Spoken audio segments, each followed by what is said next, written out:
TAT ભરતી વિવાદને લઈને એક મહત્વના સમાચાર સામે આવ્યા છે.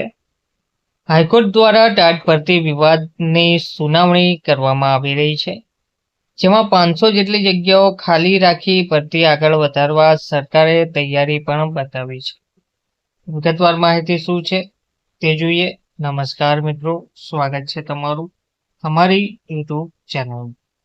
મિત્રો, રાજ્યભરમાં મંજૂર થયેલી 11,000 વિદ્યા સહાયકોની ભરતીમાં ટાટ પરીક્ષામાં 18 ગુણના ખોટા પ્રશ્નો મુદ્દે કોર્ટમાં સેંકડો ઉમેદવારોએ અરજીઓ કરી છે,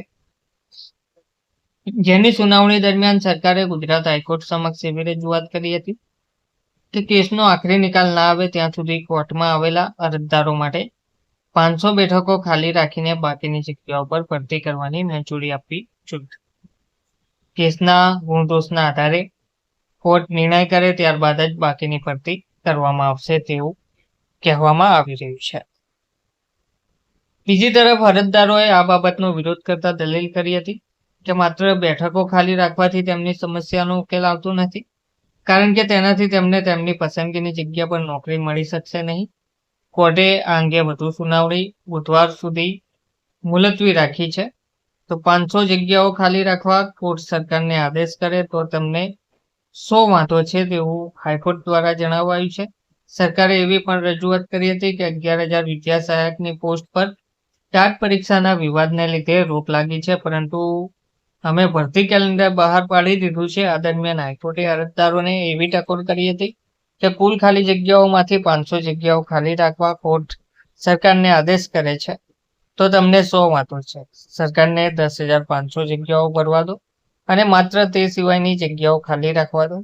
500 ઉમેદવારો માટે થઈને સમગ્ર ભરતી પ્રક્રિયા અટકાવશો નહીં તેવું તેમનું કહેવું છે. ગુણદોષના આધારે કેસનો આખરી નિકાલ આવે ત્યારે તે નિર્ણય સૌને બંધન કરતા રહેશે. સરકાર પણ અરજદારોની જગ્યાઓ ખાલી રાખવા તૈયાર છે. જેવા જવાબમાં અરજદારો તરફના પક્ષે કહ્યું હતું કે 500 બેઠકો ખાલી રાખવામાં આવશે, તેથી પસંદગીની જગ્યા પર નોકરી મળી શકશે નહીં. હાલ પૂરતી નિમણૂક ના આપવા માટે દાદ અરજીમાં પ્રોવિઝનલ મેરિટ લિસ્ટ બહાર પાડીને હાલ પૂરતી નિમણૂક ના આપવા માટે દાદ માંગવામાં આવી છે. પરીક્ષાના 1 થી 18 પ્રશ્નો ખોટા હોવાનું કહીને તેના માર્ક્સ આપવાની માંગણી કરવામાં આવી છે.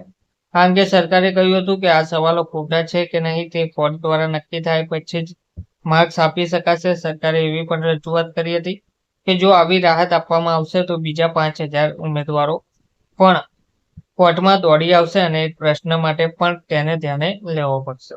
તો મેરિટ લિસ્ટ પ્રમાણે જ તેમને નિમણૂક આપવી જોઈએ તેવું અરજદારોએ કહ્યું છે. બીજી તરફ અરજદારોએ તેવું પણ કહ્યું હતું કે જો 11,000 સ્કૂલો હોય અને 11,000 શિક્ષકોની ભરતી કરવાની હોય તો મેરિટ લિસ્ટ પ્રમાણે જ તેમને નિમણૂક આપવી જોઈએ. ઉમેદવારોએ આ બાબતને સ્પષ્ટ કરવા માટે એક સ્પેશિયલ ચાર્ટ બનાવીને પણ કોર્ટ સમક્ષ રજૂ કર્યો હતો અને હાઈકોર્ટે કેસની વધુ સુનાવણી બુધવાર એટલે કે આજ પર મુલતવી રાખી છે. ધન્યવાદ.